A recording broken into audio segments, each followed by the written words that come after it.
Pasca penangkapan di Bandung, Jawa Barat, polisi menggeledah rumah tersangka kasus pembunuhan Vina dan Eki di Cirebon, Peggy alias Perong. Rumah Peggy tak jauh dari lokasi pembunuhan Vina dan Eki yang berjarak sekitar 400 meter. Orang tua Peggy mengaku kecewa atas penangkapan tersebut. Sang ibu yakin anaknya tak bersalah karena Peggy sedang bekerja di Bandung bersama bapak dan pamannya saat tragedi pembunuhan Vina dan Eki 2016 lalu. Saya hanya yakin kalau anak saya itu tidak bersalah.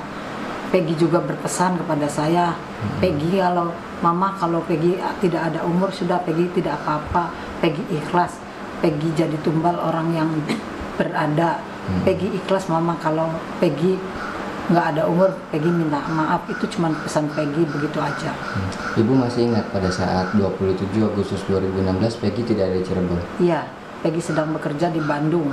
Sudah berapa lama tinggal di sana? Sudah 3 bulan dia bekerja di Bandung. Kerja? Kejanggalan dalam penyelidikan kasus kematian Vina dan Eki mulai terbuka satu persatu. Sebelumnya, terpidana kasus ini, Saka Tatal, juga menyebut dirinya korban salah tangkap. Dia bilang disiksa polisi agar mengaku sebagai pembunuh Vina. Terkait itu, Komnas HAM menyatakan pernah mendapat laporan dari kuasa hukum Saka pada 2016 lalu. Tak hanya itu, ada juga laporan soal terbatasnya akses 4 tersangka kasus ini untuk menemui kuasa hukum. Komnas HAM telah meminta penjelasan dari Polda Jabar pada Januari 2017, namun tidak menerima balasan. Terkait dengan aduan mereka, pertama terbatasnya akses keluarga dan kuasa hukum untuk menemui para tersangka termasuk Sakal.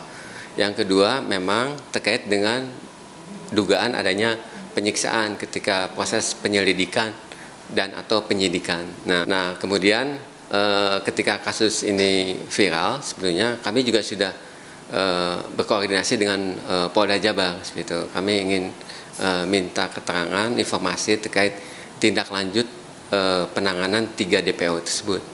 Nah itu yang sedang kami dalami. Lalu bisakah kejanggalan penyelidikan kasus ini terbukti? Akan kemana kasus ini bermuara? Tim Liputan, Kompas TV.